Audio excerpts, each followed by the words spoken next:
Hello friends, welcome back to our channel Kadyan Academy. तो आज हम अपना टॉपिक शुरू करते हैं जो हमने पिछली क्लास में छोड़ा था। पिछली क्लास में हमने पढ़ा था कि जो ऑस्ट्रेलिया कॉन्टिनेंट है उसमें डेजर्ट है वो किस तरीके से बनते हैं। हमने देखा था कि जो वाटर है, जो विंड है उसकी वाटर की जो अपर लेयर है उसको अपने साथ उड़ा ली जाती है, जिसके कारण क्या होता है कि जो नीचे का ठंडा पानी है वो ऊपर आता है। ठंडा पानी ऊपर आने के कारण जो है यहाँ का टेम्परेचर क्या हो जाता है, कम, जिसके कारण इवेपोरेशन भी कम होता है। और इवेपोरेशन कम होने के कारण क्या होता है, रेनफॉल भी कम होती है, जिसके कारण ऑस्ट्रेलिया कॉन्टिनेंट में डेजर्ट की फॉर्मेशन होती है। तो अब हम पढ़ते हैं जो ये कोल्ड वाटर का अप वेलिंग हुआ है ऊपर, इसे हम कह सकते हैं upwelling of cold water, means ठंडे पानी का ऊपर आना। तो वो अब हम पढ़ते हैं कि ये जो ठंडा पानी है ये अपने साथ क्या क्या लेके आता है। फर्स्ट चीज होती है इसकी फाइटोप्लैंक्टन। फाइटोप्लैंक्टन, अब फाइटोप्लैंक्टन जो है इसके कारण क्या होता है, यहाँ इस कॉन्टिनेंट में सबसे ज़्यादा फिशिंग होती है। फाइटोप्लैंक्टन के कारण यहाँ फिशिंग हमें करने को मिल सकती है। दूसरा, बायोलॉजिकल पंपिंग होती है। बायोलॉजिकल पंपिंग, इसका मतलब क्या होता है कि जो वाटर है ये अपने साथ कार्बन को भी ऊपर लेके आता है, तो उसे ही हम बायोलॉजिकल पंपिंग कह सकते हैं। इजेक्शन ऑफ कार्बन, कार्बन का ऊपर आना, उसे हम बायोलॉजिकल पंपिंग कहते हैं। अब जो हमारा ऑस्ट्रेलिया कॉन्टिनेंट है, इधर तो इस वेस्टर्न पार्ट में तो हमने देखा कि डेजर्ट पाए जाती है, इधर है ना, ये डेजर्ट हमने पढ़े थे, ये नाम भी हमने पिछली क्लास में डिस्कस किए थे, आई होप आपको याद होंगे। तो इसका जो ईस्टर्न पार्ट है, इधर क्या पाया जाता है, इधर है एक माउंटेन पाया जाता है। क्या माउंटेन जिसे कहते हैं ग्रेट डिवाइडिंग रेंज, जिस माउंटेन का नाम है ग्रेट डिवाइडिंग रेंज। जो ये ग्रेट डिवाइडिंग रेंज है इसकी जो लेंथ है वो 2900 किलोमीटर है। उसकी लेंथ कितनी है, 2900 किलोमीटर। और जो ये ग्रेट डिवाइडिंग रेंज है ये एग्जाम्पल है फोल्डिंग माउंटेन्स का। किसका एग्जाम्पल है, फोल्डिंग माउंटेन्स का। ठीक है, अब जो ये माउंटेन है इधर क्या करता है कि जो विंड आती है इसको उधर इधर इस वाले पार्ट में आने नहीं देता। एग्जाम्पल देखो, जैसे डायग्राम है, ये ऐसा माउंटेन है इधर ये, तो जो ये विंड है इधर आती है, अब इन विंड में मॉइस्चर होगा तो ये इससे टकराएंगे, इधर जाने नहीं देगा ये माउंटेन। तो ये विंड क्या करती है, ऊपर जाती है, और ऊपर जाने के कारण क्या है, यहाँ वर्षा का, यहाँ बारिश करवाती है, रेनफॉल करवाती है। इसका अब रेनफॉल करवाते हैं तो इसका मतलब क्या हुआ कि जो ऑस्ट्रेलिया कॉन्टिनेंट है उसका जो ईस्ट पार्ट है, ईस्टर्न रीजन जो है, वहाँ हाई रेनफॉल होगी। ईस्टर्न रीजन जो है वो हाई रेनफॉल रिसीव करेगा। अब हाई रेनफॉल रिसीव करेगा तो यार सीधी सी बात है, एग्रीकल्चर भी ज़्यादा होगा। एग्रीकल्चर ज़्यादा होगा तो एनिमल हस्बेंड्री भी ज़्यादा होगी, पशुपालन भी ज़्यादा होगा। अब ये एग्रीकल्चर भी हो रहा है, पशुपालन भी हो रहा है, अब ये दोनों चीज़ हो रही है तो यहाँ की पॉपुलेशन कैसी होगी, कम होगी या ज़्यादा होगी, सीधी सी बात है पॉपुलेशन भी ज़्यादा होगी, है ना। माना जाता है कि जो ये ऑस्ट्रेलिया कॉन्टिनेंट है इसके ईस्टर्न पार्ट में 85% पॉपुलेशन एग्जिस्ट करती है। ठीक है, जो कि ग्रेट डिवाइड रेंज के पास पाई जाती है, 85% ऑफ द पॉपुलेशन। और जो हाईएस्ट पीक है, highest peak of great dividing range,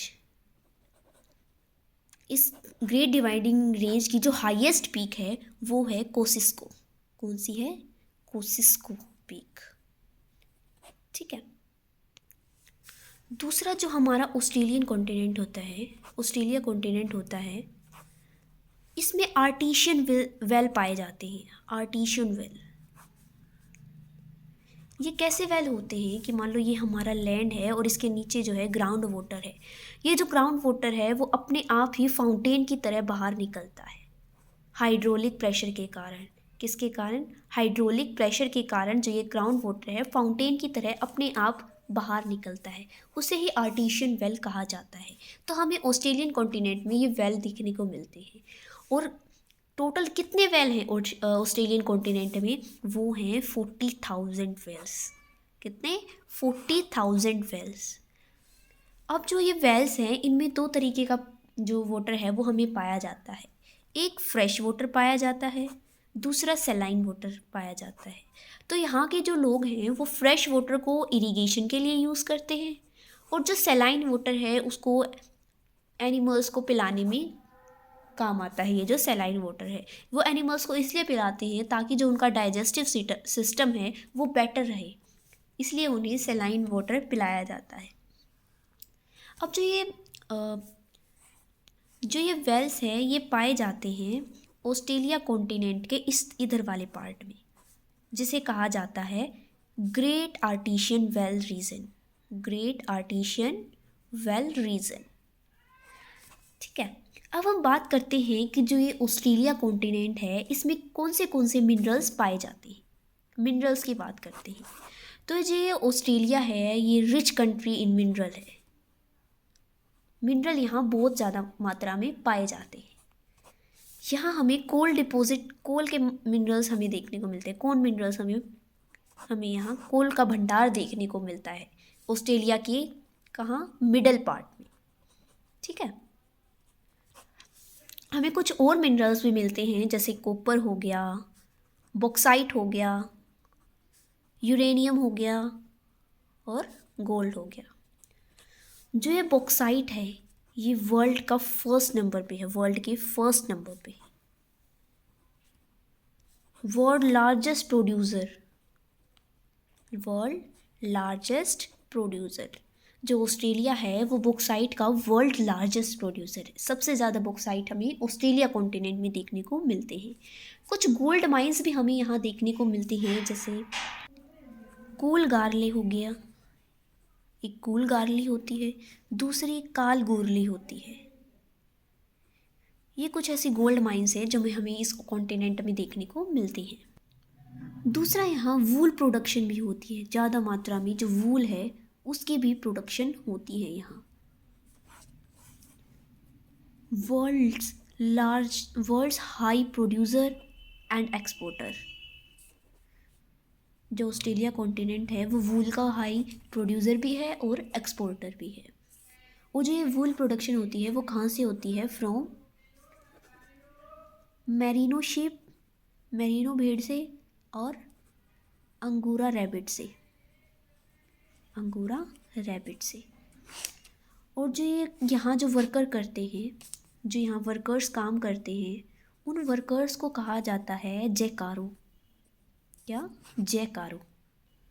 और वो एरिया जहाँ इन शिप्स को रखा जाता है उसे कहते हैं स्टेशन।